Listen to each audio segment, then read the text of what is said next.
welcome to SVG-TV News for Thursday, May 31st, 2018. I'm Yvette Bowens with the details. Prime Minister Dr. Ralph Gonsalves is appealing to community groups to be more active in disaster preparedness and relief efforts. PM Gonsalves made this appeal at a news conference today, during which he gave some insight into the mechanisms in place to deal with the effects of weather events. The Prime Minister reminded the public that tomorrow marks the official start of the Atlantic hurricane season, with forecasters predicting that the season will be an active one. The Prime Minister said while the National Emergency Management Organization (NEMO) is doing its utmost, the district committee's structures proved to be the weakest link in the disaster preparedness chain. We should have across the country no less than 40 of them functioning in very good order. We don't have that. So that's a weak link in our arrangements, and we have to make sure that that is done properly. Local leadership, because you can save your children's lives, your grandparents' lives, by assuming leadership on the ground and paying attention to what is required to be done. Prime Minister Gonsalves said sizable investments have been made to improve the durability of hurricane shelters and called on shelter managers to be effective in their role. You get the early warning, which I will talk about shortly. It is your job, if you have the key for the school or the community center, to move right away and open the center, open the school. Or if you have to go to the hospital to see your husband or your wife or your child, make sure that a responsible person in that community is given the key. Because the weather is not waiting on anybody. I am talking about practical things which create difficulties on the ground. Dr. Gonsalves said that the current arrangement allowing companies to import heavy-duty vehicles continues to be proven a wise strategy, as it encourages private companies to be a part of the disaster relief efforts. But those who know the price of everything and the value of nothing know nothing. Because when we give the duty-free concessions and you have the private sector bringing in the heavy-duty equipment doing the work, when we call on them, even without money, they respond immediately and well, and I want to thank them.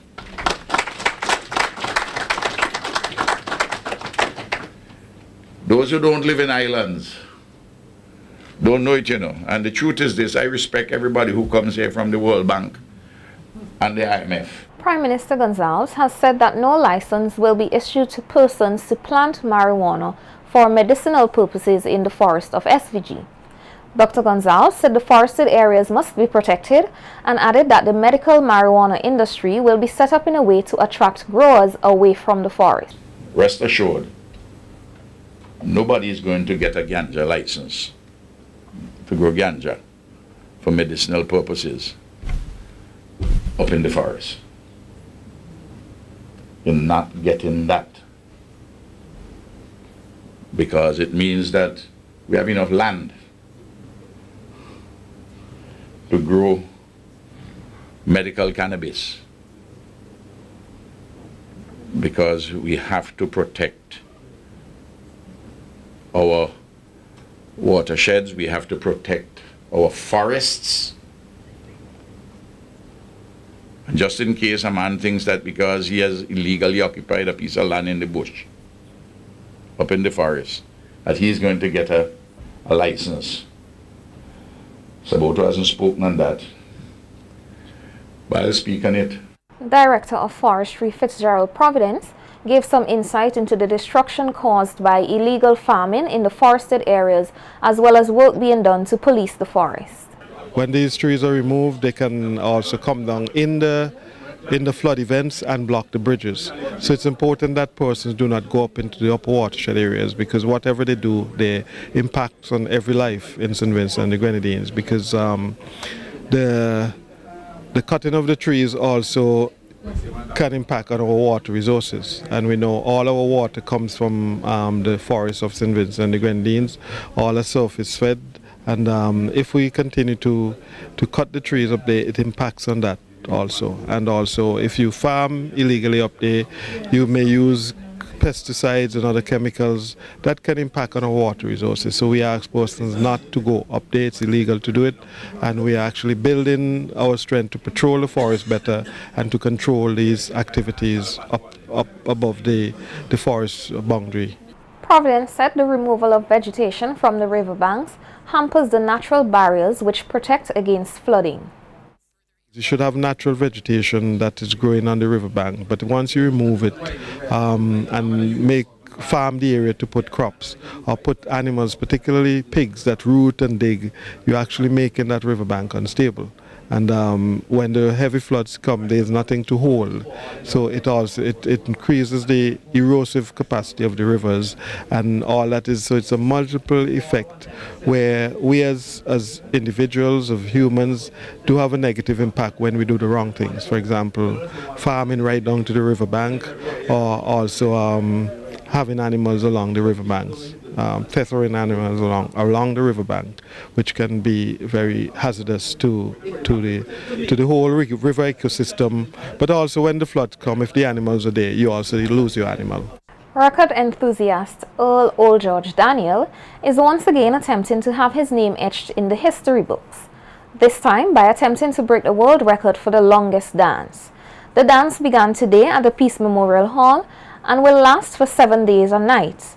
Daniel told SVG-TV News that his record attempt is part of efforts to raise awareness about diabetes and to bring international recognition to SVG. I'm very concerned about diabetes, the rising cases of diabetes. And I believe that by dancing, the questions will be asked and questions will be answered.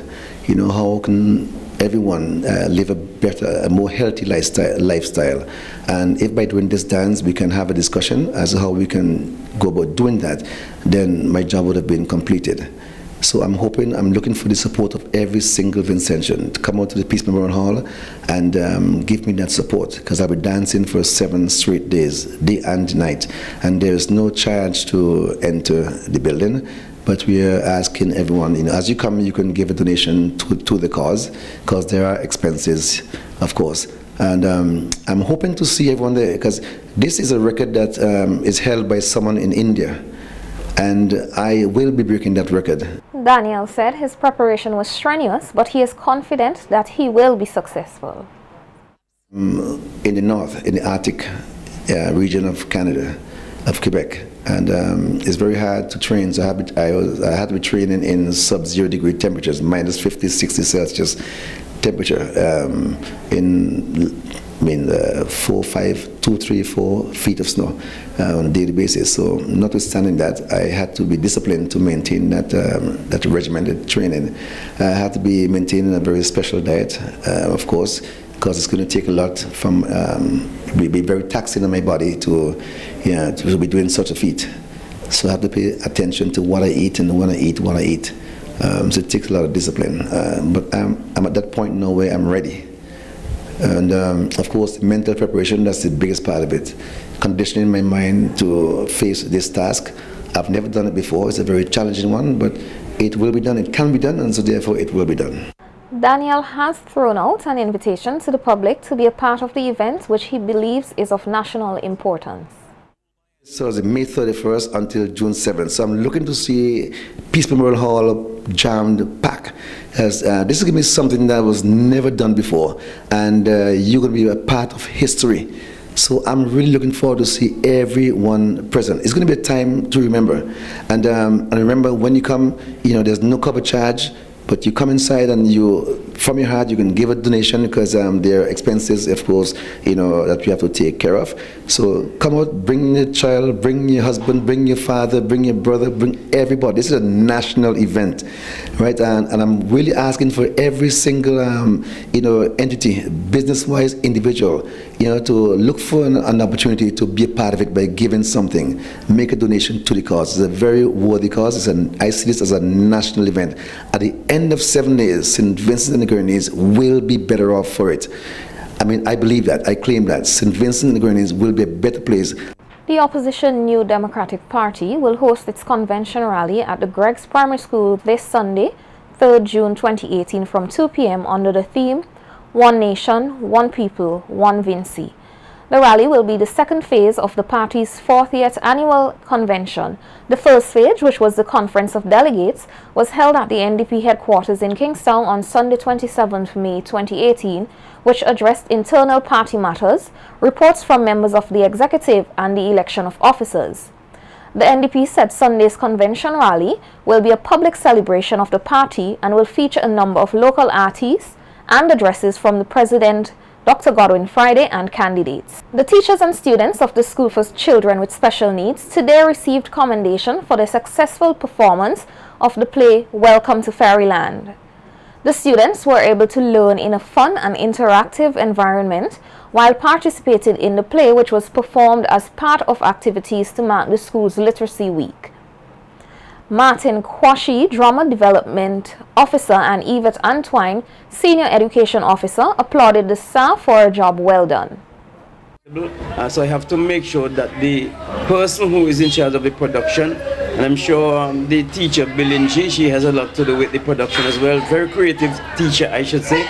And also the students who participated in this event. They are very talented, and people of St. Vincent and the Grenadines, we have to embrace these people because they have talent and they are on display here. And I'm sure that the management would put on another production, maybe sometime up in December, something like a Christmas production or something like that. And as a principal person, when I come to the school, I always get good stuff from these students. So do not slight them because they are what people may call handicapped or also. They are just as good as the normal. Could put off such a presentation. The costumes were very good, and it means that the teachers, the parents, and other supportive individuals would have done a lot of hard work. It was very good to see that everything just came out in this presentation as life. And so when we see a special need child, we realize that they're just like our other children. We see the literacy coming out today, and I am very pleased with what happened this afternoon.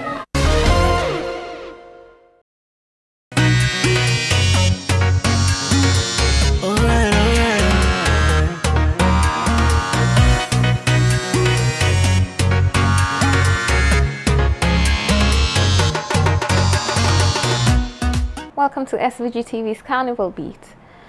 Vinci Mass has long been seen as a melting pot of Calypso, Mass and Pan.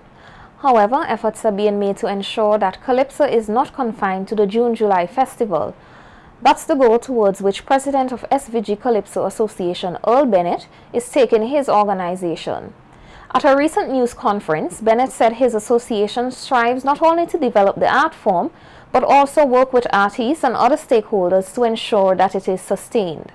As an association, we have made it clear we are not the St. Vincent and Grenadines Carnival Calypso Association. That is not our correct name, but is a name that I've coined because of many persons, they believe that Calypso is confined to the Carnival season. This association has demonstrated it is not like that.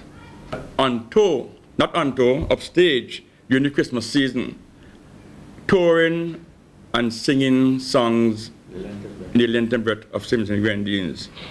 Who could forget in November the wake put on by graduates? Dynamites, all this not a Calypso activity. Early this year, they had a bus ride. In his overview of the 2018 SVG-CA Vincy Mass activities, Bennett pointed to the revival of the Calypso Queen competition, which is being spearheaded by the association. You could say we had many persons, many females coming through, but we have a part to play. And as an association, we think we have to empower the women. And one of the reasons we have in this competition is to empower the ladies. These females also need to maintain, not because we saw 11 and we have seen 20 persons participating in the preliminaries. We need to give them reasons to sustain them in the art form, keep them in the art form. Because Calypso is not a one gender art form. It belongs to both genders. And the more females we have competing against the men, is it better for Calypso. Bennett added that the association has seen it necessary to get the youth more involved in Calypso. Sustain the art form, we must recruit young persons. And I'm happy to say, I'm not going to call the name, that 2 reigning junior monarchs are in the finals of the Queen of Calypso. To ensure that we have a platform, we create the environment that is conducive to the development, the nurturing and the growth of the junior Calypsonians. So we have seen our experienced Calypsonians mentoring those junior Calypsonians. In fact, some of the junior Calypsonians are singing in tents. Last year we had an 11-year-old singing with graduates and his sister. They will be back again in the tent at that tender age, getting what is called valuable experience. More than 20 performers from the on-tour Calypso tent will showcase their 2018 offerings tonight from 8:30 at the Russell's Auditorium. Leader of the tent, Gransley Iper Constance, said that it will be a diverse cast with assorted music to keep the audience intrigued. New act called The Elements. They have been first on stage and we have the man back. We have Marvo, we got Moisha, we got Mashi. It's about the best crop of Calypso the on-tour Calypso tent has gotten, you know, in a group for any year for a long while. And I'm looking out for big things to happen tonight at the Russell's Auditorium. As I say, we have a diverse set of talents and topics. And the way how these people, you know, approach the topic is very interesting. On-tour Calypso tent is still the leading tent in St. Vincent and the Grenadines. Come on. We've got all the big names, you know what I mean? We've got people like Patches, Vibrating Cakes, Azara, Abidja, you know, you name it, we've got it. We've got the Man Sick, Bongo Eiley. We've got a lot of people who could arouse the audience, you know. So we are looking forward to the great things tonight. Expressing the need to keep the art form lively and entertaining, Constance is of the view that Calypso can accomplish this. We prepare the whole season by making up our songs, and whether it be social commentary or party, you know, that's how the season is being started. And that is what we call the Calypso, you know what I mean? People try to break it away because, you know, for some other reasons, but I remember the days when the same upbeat song used to be the Calypso Monarch.